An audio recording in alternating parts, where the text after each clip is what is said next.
Lihat perkembangan inflasi dalam beberapa bulan terakhir, khususnya 4 bulan sejak bulan Mei sampai bulan Agustus lalu, ya ketika trennya mengalami deflasi. Dan di bulan September ini sebetulnya juga kecenderungannya daya beli masyarakat masih belum pulih betul, ya karena banyak indikator-indikator baik di sektor real maupun di sektor produksi yang menunjukkan masih terjadinya pelemahan confidence masyarakat untuk mengkonsumsi. Nah, itu saya memproyeksikan seperti halnya konsensus pasar bahwa di bulan September ini masih berlanjut deflasi secara bulanan maupun deflasi secara tahunan. Kalau secara bulanan range-nya di sekitar 0,02 sampai 0,04%. Secara tahunan ada potensi deflasi inflasinya hanya 2,1%. Jadi memang terus melanjutkan penurunan inflasi sepanjang 2024 ini. Nah, memang faktor utama ya yang mendorong masih berlanjutnya penurunan inflasi karena harga-harga utamanya harga komponen makanan dan minuman ini sebagai salah satu komponen yang memiliki andil paling besar terhadap inflasi, masih akan tetap terjadi deflasi secara bulan ke bulan pada komponen makanan dan minuman. Ya, kemudian yang kedua juga komponen transportasi.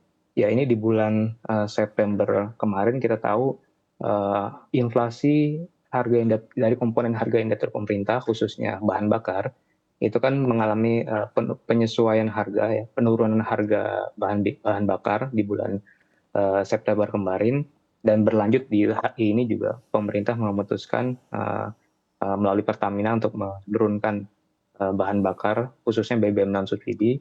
Itu juga tentu akan mendorong terjadinya penurunan harga bahan bakar. Jadi paling tidak dua komponen tersebut yang berkontribusi terhadap terjadinya deflasi di bulan September.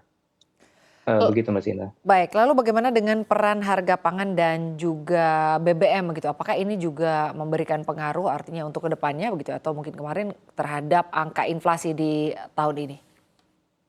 Iya, untuk dari harga pangan saya melihat di bulan September ini kan uh, harga beras khususnya ya, relatif stabil, bahkan kecenderungannya menurun karena memang tidak lepas juga ada intervensi dari pemerintah berupa operasi pasar ya di berbagai wilayah, ya kemudian juga tentu melalui Bulog ya, upaya stabilisasi harga pangan ya, ini terus berlanjut, terlebih ini kan di penghujung pemerintahan Pak Jokowi. Jadi memang ya ada kepentingan bagi pemerintah ya untuk menjaga kepuasan masyarakat, salah satunya dengan menjaga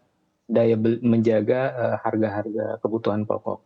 Nah, berkaitan dengan fenomena deflasi ini, saya ingin merespon ya pernyataan dari Menteri Dalam Negeri Pak Tito beberapa hari lalu ketika menyampaikan pernyataan di Hari Statistik Nasional bahwa ada eh, modus oleh sebagian kepala daerah ya melakukan manipulasi data inflasi. Nah, saya pikir ini statement yang cukup serius yang perlu direspon ya dan dievaluasi dan diperbaiki ke depannya karena eh, kalau itu benar, ya, kalau itu benar pernyataan dari Pak Tito, itu tentu akan sangat eh, berdampak besar terhadap ekonomi masyarakat karena manipulasi data inflasi itu berdampak terhadap dua hal kepada publik. Pertama, ya inflasi yang terjadi atau deflasi yang kita secara publikasi terjadi saat ini adalah deflasi semu. Masyarakat sebetulnya secara real ya menanggung kenaikan harga barang-barang.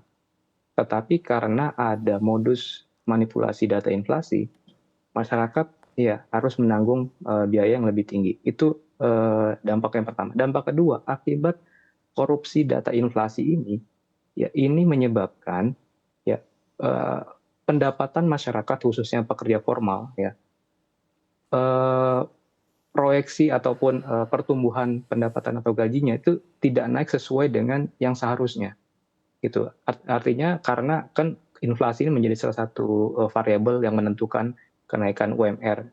Nah, ketika tingkat inflasi ini publikasinya tidak sesuai dengan kondisi atau realitas yang sebenarnya, ini tenaga kerja kita, pekerja kita mengalami kerugian.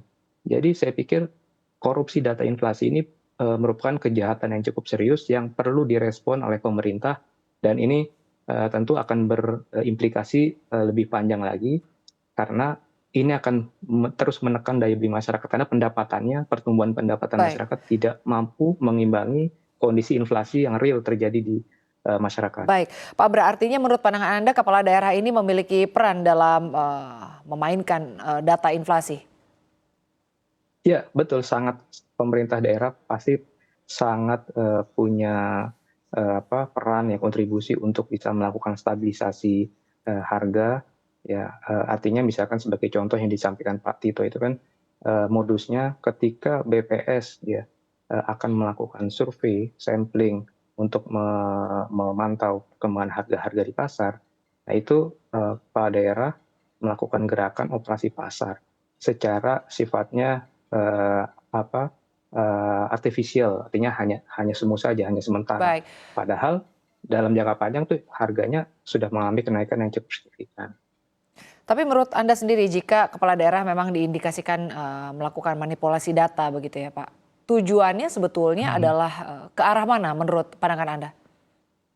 Iya, ada dua hal. Yang pertama ingin supaya menjaga ekspektasi ya baik bagi masyarakat maupun bagi investor bahwa daerah tersebut mampu mengelola inflasi secara terkendali. Gitu. Ini kan artinya artinya kan masyarakat juga terasa bahwa tidak ada tekanan yang cukup besar ketika inflasi di daerah tersebut terkendali.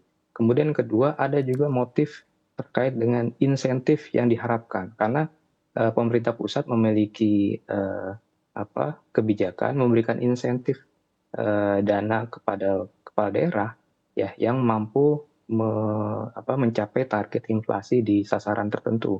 Nah, paling tidak dua motif itu yang menjadi dasar kenapa marak terjadinya manipulasi data inflasi di level daerah. Baik.